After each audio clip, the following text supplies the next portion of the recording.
feet are swollen. He has the CHF from too much training. Yeah, I don't know if he's gonna make it, bro. I feel so bad. No way. I swear to God. The tall guy. Skywalker, bro. Yeah. Jon Skywalker, bro. Ask him, are you good, bro? Guys, pray for my brother Skywalker. If you see this and you know Jon Skywalker, message him, tell him to respond to me and Bradley. It's crazy. He's so young and he's already had a heart failure. The bottom line is excessive drug use is really bad for you. Boom!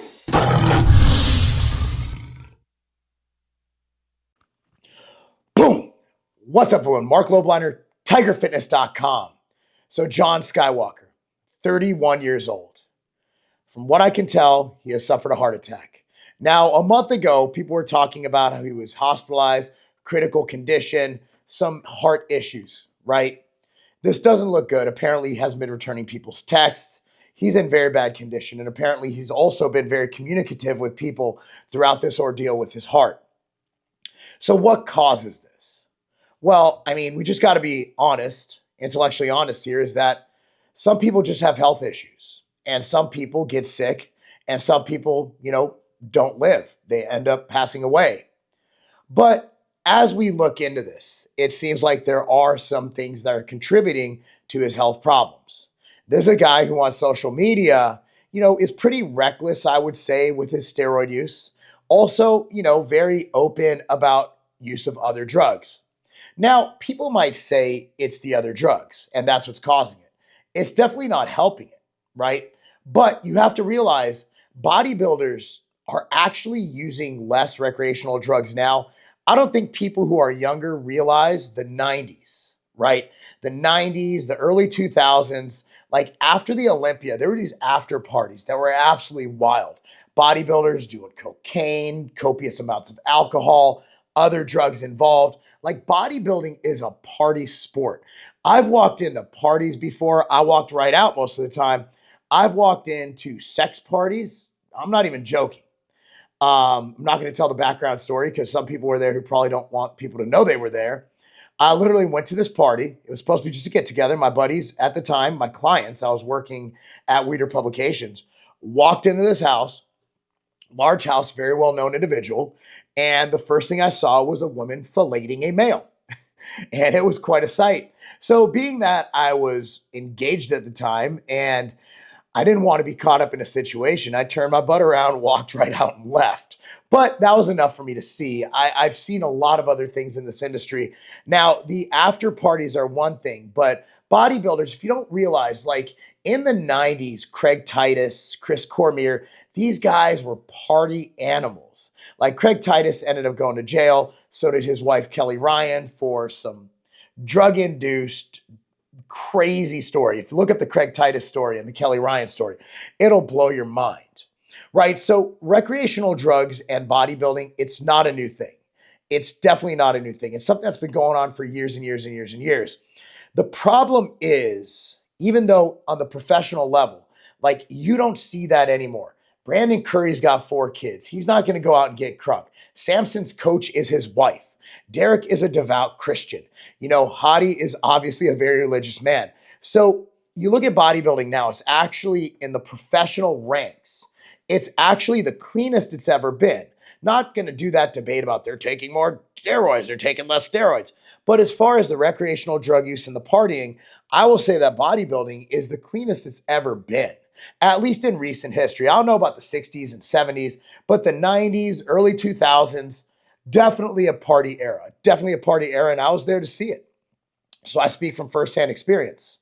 So looking at looking at Jon Skywalker, sorry, I'm a Star Wars fan. I look at this as a precautionary tale, right? Like there's a reason why people are doing these things called biohacking.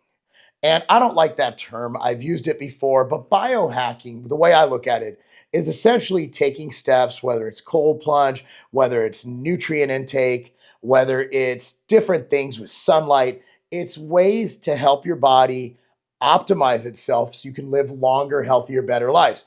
And if you look at a lot of bodybuilders out there, a lot of these professionals, they're doing a lot of those things where we are taking the risks with the anabolic steroids, but we're not taking the other risks and we're optimizing other areas we can optimize. So if there's a biohack, I'm going to loosely call that, don't call me out on that.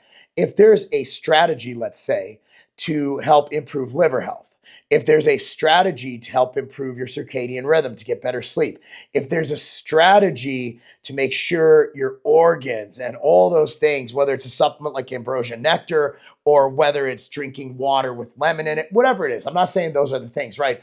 But bodybuilders are doing everything they can to mitigate that.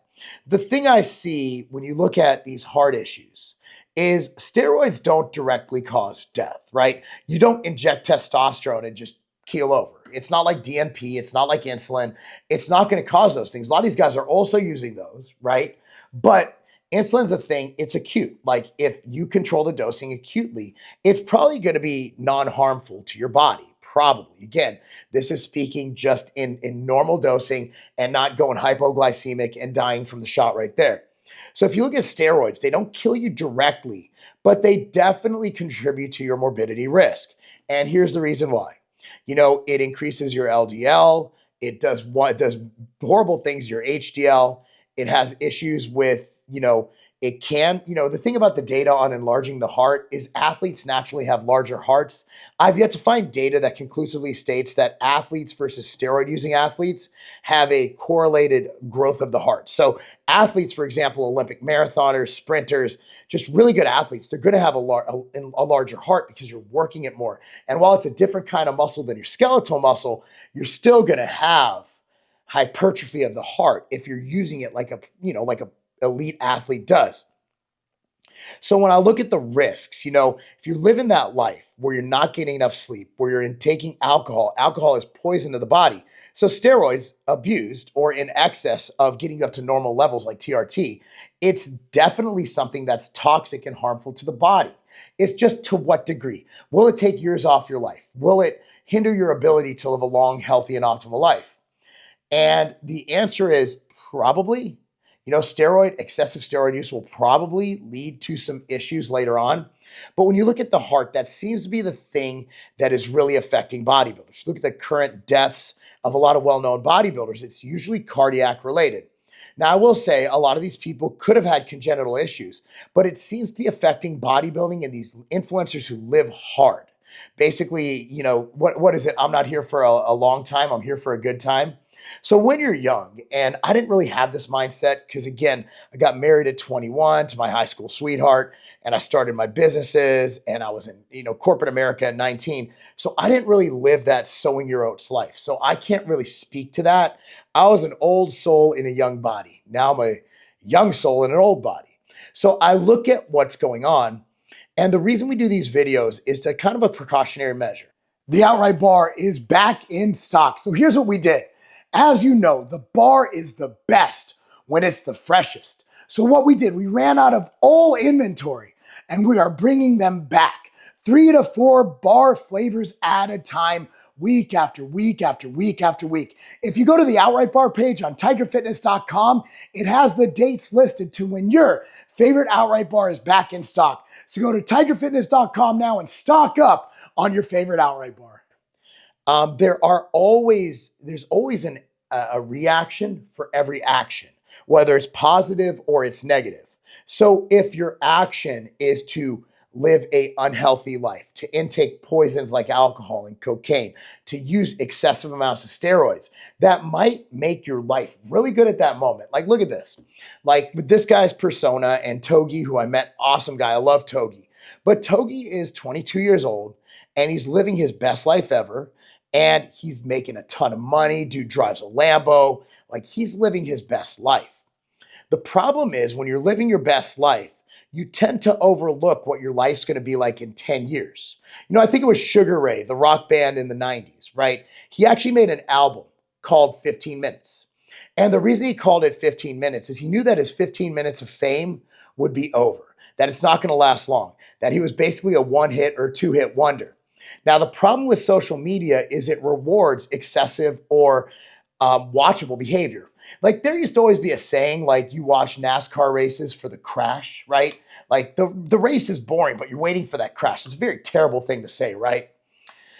But a lot of times you're watching these Instagram people, you're watching their lavish lifestyles, you're watching them intake, a gram of Tren a week, you're watching them do all this crazy stuff. And it's very hard to not watch it because we want to see these outliers. We want to see this crazy stuff. But when we give to that, when we watch that, and they get rewarded by being monetized on YouTube and sponsored by different clothing companies, I'm not saying that's a bad thing. It's capitalism. Hey, do what you need to do. Football players are probably going to get CTE and at 60 years old have trouble, thinking. But they're playing football. They're getting paid very, very well, and they love what they do. So I'm not going to hate on that either. There was a video the other day that came up on my feed of an MMA guy 10 years ago and now. And his speech was fluid and beautiful. And then now he can barely talk. But he got to live out his dream of being a professional fighter, which is awesome, right? Ronnie Coleman, won all those Olympias. He's in his 50s and he can barely walk. So it's that give and take trade situation. So do you want to live fast and hard and get everything you want right away? Or are you planning for your future? Now, planning for your future, a lot of people think of that as IRAs and 401ks and saving up, maybe buying some Bitcoin, or crypto. Those are things that people do, but I don't think about planning for the future strictly financially. Planning for the future for me at 44 years old next week, I turned 44 on Friday, the 22nd. Planning in the future for me is, how am I going to feel at 50? How am I going to feel at 60? How am I going to feel at 70? Will I live till 80? Those are things that go through your mind as you start aging. So the problem is the mature mind, right? Or the mind with experience. And as Chris Gethin has said many times before, knowledge without mileage is bullshit. Meaning that unless you have those life experiences and you go through that adversity and you go through all those learning experiences, I always say, if I knew what my kids knew when I was growing up, I would be crushing it even more than I am now. Like, my kids know how to eat for health. They know how to exercise. They know all the ins and outs of training and nutrition. And I've taught them all these secret hacks to feel better. And my son's cutting for wrestling. He knows how to do it safely. Things like that I didn't know. My kids, two of my three kids, the ones who are old enough, they both have the state records in powerlifting. Almost all, two of my kids have state titles, one in wrestling, one in soccer. One is probably going to win state this year in wrestling. So like, my kids have all those things I've learned throughout the year that I've passed on to them that they could pass on. And every generation after me will be better than I was, because my parents did their best, but they didn't know that much. My dad was a sick Jewish accountant and my mom was a drug addict. Fresh off the boat from Israel. It's like, what do you do? Like, they did the best they could, and they did their best. I'm not mad at that. But now that we have this knowledge, we pass it on.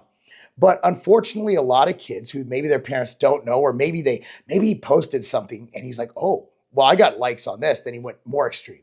And the more extreme you go, the more likes and everything you get. So I just want to say that if there's anything this Jon Skywalker situation shows us, is that we need to just think about we don't just want to think about the short term and how to make money and live your best life now. But as you're making those decisions, think, what will this decision do for me in 10 years? What will this decision do for me in 20 years? And not just looking at financial gains, but looking at everything from your personal life to your family, to your health, to everything involved. And those are things I wish I knew at 31 years old. Those are things I wish I knew at 20 years old. And I'm still learning. At 55 years old, I'm going to look back and say, man, at 44, I was a dumbass. Because I look back at some decisions I made at 31, 35, 36, 37, and I'm like, I would never make those decisions now. So with that being said, man, I think we all should send prayers. And I don't know if we want to overwhelm his DMs, but go DM Jon on Instagram. Send him your prayers and your thoughts. I'm big on prayer. I'm not going to lie. Like, I coach a youth football team. We pray before and after every game in practice. The high school team we coach, I don't coach them on that level, just strength. The high school teams we coach, after every game, they say the Lord's Prayer. There's nothing wrong with praying. Even if you don't believe in God, prayer is positive thinking and surrounding the world with positive thoughts and positive thinking. And that overall spiritual feeling, I think that'll do great. So I want to send my thoughts and prayers out to Jon and his family. I know this sucks, and being unhealthy sucks. And not knowing if you're going to live till the next day, I can imagine that just sucks, knowing that your heart is at 50, it was at 15%. was working at 15% a month ago. So I can only imagine what it's doing now. So again, thoughts and prayers. Hope everything works out for him. And yeah, now that I have a daughter who's 18, right? I have a son who's 16 and a half. And as these things happen, I look at, what if that was my child? How would I feel? What if that was me at that time? How would I feel? So I think we all need to empathize and send our thoughts and prayers off. So go ahead and do that. Go on Instagram, send him some messages. I mean, it is what it is. Positive thinking, just reading something positive will definitely help this kid. And look, comment down below what your thoughts are on this. Be respectful, man. You know, it's one of those things where we can really get very tribal and weird and just say, oh, he deserves it. No, don't say that. I don't delete comments on YouTube. I get accused of that, but I don't. On Instagram, I do. I like to keep my Instagram friendly, but YouTube comments, it's the wild, wild west. So I want you guys to be respectful. You know, comment down below. Let me know what you think. Let me know what you think happens. Let me know if you know any information. I don't know. A lot of times I read the comment. I'm like, I got that wrong. So please, please, please do that in the comment section. Like this video, subscribe to this channel. It's really hard to say this. It's really terrible to do these kind of videos, but thoughts and prayers out to you. Hopefully your health is great and hopefully you have a great holiday season with your family. I'm Marc Lobliner. That's not a game. Fish oil is one of the staple supplements that you should take. Now, for me, I like to have a 2-to-1 EPA to DHA ratio. Now, DHA is awesome. A lot of cognitive benefits come from DHA, but if you get anti-inflammation and things that we go through as people who want to train, who want to be active, want to feel great, you want slightly more EPA. That's why I created MTS Nutrition Fish Oil. Now, this is a 2-to-1 EPA to DHA ratio. It is fantastic, and it has citrus, so it's not going to give you the fishy burps. And the way we make it, it's not going to be rancid. That's one thing you got to fear. A lot of these fish oils, they can go rancid and actually be more bad than they are good. But we actually don't have that problem with MTS Nutrition Fish Oil. The dosing I recommend will be above label. Label, we just take one soft gel or as directed by a fitness professional or a medical professional. But for me, I like to take 3 grams of total EPA and DHA a day combined.